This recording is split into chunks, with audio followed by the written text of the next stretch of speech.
بسم اللہ الرحمن الرحیم۔ ناظرین گرامی، کینیڈا کے شہر اونٹاریو کے ڈاکٹر کلف ریڈفورڈ کے لیے مشہور ہے کہ چاہے کوئی بھی پرندہ جس بھی زخمی حالت میں ان کے پاس لایا جائے، یہ اسے ٹھیک کرنے میں کامیاب ہو جاتے ہیں۔ ڈاکٹر کلف کی اس شہرت کی وجہ سے اونٹاریو میں کوئی بھی کسی بھی پرندے کو زخمی دیکھتا وہ اس پرندے کو ضرور ڈاکٹر کلف کے پاس لے کر آتا۔ آج بھی ڈاکٹر کلف کو ایک پرندے کا باکس موصول ہوا تھا، لیکن اس ڈبے کو کھولنے کے بعد ڈاکٹر کلف کی حیرت کا کوئی عالم نہ رہا، کیونکہ ان نے کبھی بھی اتنے بڑے پرندے کا علاج نہیں کیا تھا۔ یہ ایک بالڈ ایگل تھا جس کا پر بری طرح زخمی تھا۔ ڈاکٹر کلف کے سالوں کے تجربے میں ان کو ہمیشہ یہ بات دیکھنے کو ملتی تھی کہ ہر پرندہ جب پہلی بار ان کے سامنے آتا تو اپنی جان بچانے کے لیے بہت زیادہ پھڑپڑاتا، لیکن یہ عقاب بڑا ہی پرسکون تھا اور اس باکس میں بالکل بے حس و حرکت بیٹھا تھا۔ اس عقاب کا سر جھکا ہوا نہیں تھا اور اس کے چہرے سے چھلکنے والا پختہ ارادہ یہ بات بڑی ہی واضح کر رہا تھا کہ آسمان کا یہ بادشاہ موت سے خوفزدہ نہیں ہے۔ لیکن اس وقت اس عقاب کو یہ بات پتہ نہیں تھی کہ وہ جس شخص کے پاس لایا گیا ہے اس کو اس کی جان کی پرواہ اس سے بھی شاید زیادہ ہو۔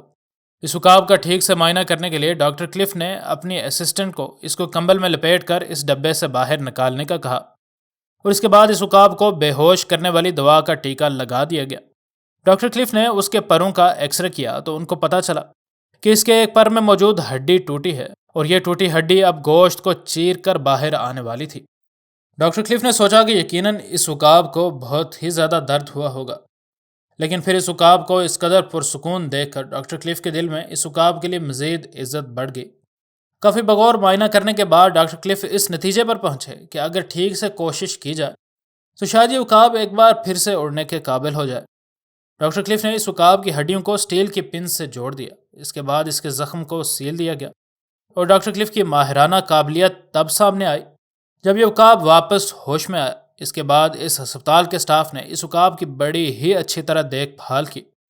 نہ صرف انہوں نے اس عقاب کی دیکھ بھال کی بلکہ اس کو پھر سے ٹھیک سے اڑنے کے قابل بنانے کے لیے اس کو ٹریننگ بھی دینا شروع کی۔ وقت کے ساتھ اس کے پنجوں میں جان آنا شروع ہو گئی اور اب جب بھی سٹاف کا کوئی ممبر اسے اٹھاتا تو اس کے پنجوں کو لازماً باندھا جاتا، لیکن آسمان کے بادشاہ کی حیثیت سے یہ بات اس عقاب کو بڑی ہی ناپسند آتی۔ لیکن ابھی نہ تو وہ ٹھیک سے اڑ سکتا تھا اور نہ ہی اس کے پر سے سٹیل پنس نکالی گئی تھیں۔ اس وجہ سے اس کو یوں جنگل میں چھوڑ دینا ایک حماقت سے کم نہیں تھی۔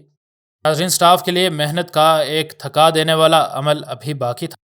کچھ دنوں بعد اکثر اپنے پنجرے میں یہ عقاب اپنے پر پھیلاتا اور اپنی بے صبری کا اظہار کرتا۔ یہ عقاب اس پنجرے کی قید سے اس قدر نفرت کرنے لگا تھا کہ جب بھی اس کے زخم کو چیک کرنے کے لیے اسے اٹھایا جاتا تو اس کی چونچ سے بچنے کے لیے لازماً اس کا سر ڈھانپ دیا جاتا۔ لیکن یہ لوگ ابھی اس بات سے ناآشنا ہی تھے کہ جس دن اس عقاب کو آزاد کر دیا جائے گا اس دن اس عقاب کا کیا رد عمل ہوگا۔ آخر وہ دن آ ہی گیا جب ڈاکٹر کلف نے اس کے زخم کو دیکھ کر یہ فیصلہ کیا کہ کل ہم اس کی ہڈی سے سٹیل پنس کو نکالیں گے۔ کچھ دن یہ عقاب پھر سے بیمار پڑ گیا، لیکن ایک چیز جو ڈاکٹر کلف ریڈفورڈ کی امید کو برقرار رکھے ہوئے تھی وہ اس عقاب کی دلیری تھی، کیونکہ یہ عقاب بری حالت کے باوجود بھی بے خوف تھا۔ کچھ ہی دن گزرے کہ یہ عقاب صحت مند ہونا شروع ہو گیا اور اب کی بار اس کو اڑنے کی پریکٹس دینے کے لیے اس کو ایک خاص جگہ رکھا گیا جہاں کسی خونخوار جانور کے شکار ہوئے بغیر پھر سے آسمان کی بلندیوں میں اڑنے سے پہلے یہ پریکٹس کر سکتا تھا۔ کچھ ہی دنوں میں اس عقاب میں پہلے والی پھرتی اور طاقت لوٹ چکی تھی اور اب اس کو اس کمرے میں پکڑنا ناممکن ہوتا جا رہا تھا۔ ڈاکٹر کلف نے ایک دن اس کو آزاد کرنے کا فیصلہ کیا۔ آخر ایک مناسب جگہ پر اس عقاب کو آزاد کرنے ڈاکٹر کلف خود اس عقاب کو لے گیا۔ جیسے ہی اس نے اس عقاب کو آزاد کیا یہ عقاب پوری طاقت سے اڑ گیا اور ڈاکٹر کلف سوچ رہا تھا کہ یہ اب کبھی لوٹ کر نہ آئے گا۔